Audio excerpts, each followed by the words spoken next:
이번 시간에는 무당집에 방비 없이 전도하러 다니다가 귀신의 침입으로 고통을 당했다는 제목을 말씀드립니다. 하나님은 성도들의 무의식과 잠재의식에 잠복된 귀신으로부터 피해를 당하는 것을 원하시지 않습니다. 제가 그동안 성령치유 사역을 하면서 체험한 바로는 성도들이 인정하든 인정하지 않든 잠복된 귀신이 있을 수 있다는 겁니다. 성도들이 영적인 면에 무자에 자신에게 숨어서 역사하는 귀신들을 무시하고 지내므로 이들에게 피해를 당하고 있는 것이 사실입니다. 왜? 안 보이기 때문에. 사전에 귀신에 대해 알고 대처했으면 얼마든지 예방이 가능한데 불필요한 고통을 당하는 것입니다. 태중에서나 세상을 살아가면서 신방 귀신들이 자신에게 잠복하여 있는데 이를 무시함으로 당하는 고통입니다. 무당의 영의 영향으로 어려움을 당한 사례입니다. 2016년 일산에는 아주 큰 게 안수 입다가 치유받으러 왔습니다. 이는 다리부터 머리까지 오른쪽 한쪽이 저리고 아파서 견딜 수가 없는 것입니다. 증상을 없게 오랫동안 별짓을 다 지은 치유가 되지 않아 여동생의 소개로 저희 교회에 치유받으러 온 것입니다. 근데 부인 집사 역시 유방암 상계로 고생을 하다가 수술을 했고 자신의 둘째 아들 역시 간질과 정신적인 문제로 정상적인 생활을 하지 못하는 형편이었습니다. 상담을 해보니 반무당이었던 할머니 때문에 자신이 어렸을 때부터 몸이 조금만 아프면 무당에게 찾아가 복을 빌었는데 무당이 어깨에 이상한 물건을 얹어줬을 때도 있었다는 겁니다. 자신의 모친도 시어머니 영향으로 무당의 신기가 내려서 굉장히 시달리다가 예수를 믿었다는 것입니다. 그러니까 할머니의 우상숭배가 이 집안에 4대째 내려와 고통을 주고 있는 것입니다. 이분이 이렇게 머리가 아프고 한쪽이 정상적으로 사용을 못하고 부인이 유방암으로 걸리고 아들이 정신적인 문제를 일으키는 것은 혈통 역사는 무당형이라고 인정하는 게 좋습니다. 그게 알게 모르게 지금 역사를 일으키고 있다는 거예요. 이분은 예수를 믿고 교회에 들어와 말씀과 성령으로 잠복된 무당형을 몰아내고 치유를 했다면 이런 고통을 당하지 않을 겁니다.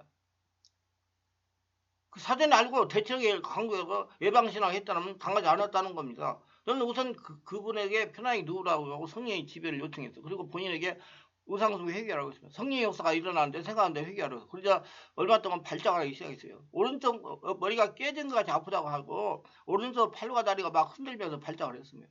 그래서 갑자기 일어나가지고 무당 구슬할 때 손과 발로 움직이는 것이 막 뛰어다녔습니다.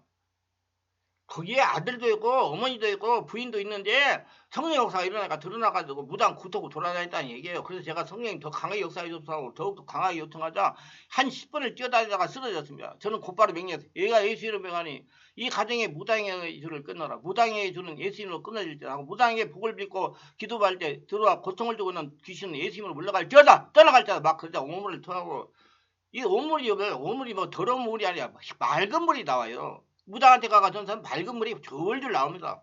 어디서 나오는지 모르겠어요. 희한하게 나와요. 거의 다 그 맑은 물이 나옵니다. 소리를 지르면서 귀신이 떠나갔어요. 떠나갈 때 무당이 구단의 현상을 하면서 떠나갔어요.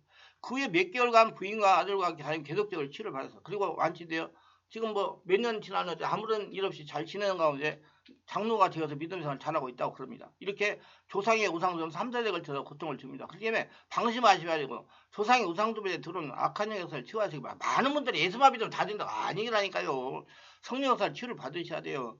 그리스도 삶에서 평강과 축복을 누리며 사시길 바랍니다.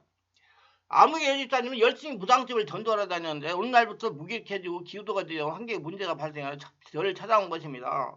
대화를 하다가 보니까 초기에 귀신이 영향을 받은 상태에서 나타나는 현상이었습니다. 초기에 귀신의 영향을 받으면 마음이 우울해집니다. 속마음이 짜증이 납니다. 부부간의 의견 충돌이 잦습니다.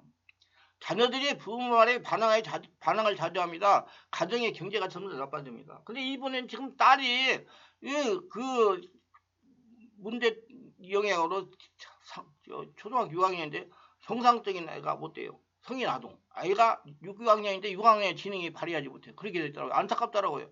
이건 자신이 사는 아파트가 2번 경미를 당했다고 했습니다. 가슴이 답답해요. 기도가 힘이 듭니다. 기쁨이 거의 없으며 사람들과 잘 어울리지 못합니다. 예배에서 별 감동을 못함으로 졸립니다. 신체도 무기하고 특별히 아픈 것이 없지만 환자처럼 힘이 없습니다. 만성질환을 가지고 있으면 어지럽기도 하면 잠을 자면서 자주 가위 눌리고 두려움이 많아지만 낮잠을 자다가 가위 눌리기도 합니다. 하나님의 말씀에 대해서 별로 감동을 느끼지 못하고 찬양한 자 감동이 없고 기도를 제대로 하지 못하며 정식적인 신앙생활을 하거나 반대로 극성적인 열정을 보이기도 합니다. 감정이 스스로 변하고 변덕스럽습니다. 감정 변화가 심해 하루에 여러 차례 그 심한 감정의 변화를 경험합니다. 좋을증, 우울증이에요. 좋았다 나빴다가 막 이게 좋아가지고 헤헤 그러면 나섰다고 그러고 조금 더 우울하면 아이고 또 그러네 이렇게 이게 조울증이에요 그게. 자기 마음도 자기가 모른다고 그럽니다. 자기 내 마음 내 마음 내가 몰라. 이분은 약 4개월 동안 정기적으로 다니면서 치료를 받아 정상으로 회복이 되었습니다. 근데 죄송합니다만 이렇게 회복이 너 끝난 게 아니라 계속 성령 충만을 유지해야지 그 다른 방향으로 전진 진전이 안 돼요. 여기 와가지고 치유받은 분들 다시 와요 나중에. 그렇게 오지 말고 계속 다니면서 계속 관리를 하면 그런 일이 일어나잖아요. 사람은 육이 있기 때문에 그런 거예요. 귀신이 나갔으면 끝난 거야. 계속 다시 들으려고 보기 때문에 자기가 신앙생활을 성령 충만을 못하면 다시 와가지고 문제를 더 나쁘게 일으킬 수가 있습니다. 원리라고 인정하면 치유는 문제가 되지 않습니다. 문제는 영적인 세력에 영향을 받지 않는다고 생각하고 인정하지 않으려고 합니다. 그 병원 치료만 받으려고 하는데 문제가 인정해야 치유가 되기 시작합니다. 잘못된 영의들 자신에게 일어나는 현상이 귀신 역사의 성령 역사인데 분별하여 정리하실 분과 성령으로 세례를 빨리 받고 성령으로 집에 장악되시고 싶으시다면 우리 충만하게서 매주 월화 금토일 10시부터 12시간은 성령 안에 온몸 집중 기도에 오셔서 치유를 받으시면 보다 빨리 성령의 지배와 세례와 받을 수 있고 그 모든 문제를 사전에 예방해가지고 건강하고 행복한 삶을 살아갈 수가 있습니다. 기도합니다. 오늘도 저의 설교를 끝까지 들어주는 분들 축복하셔서 특별하게 구독, 좋아요, 알림 설정하신 분들 기억하시고 축복하시고 모든 분들 잘 깨달으셔가지고 하늘의 복을 받으며 영광 돌리는 복된 삶을 살아가는 모두가 되게 하여 주시옵소서. 예수님 이름으로 기도합니다. 아멘.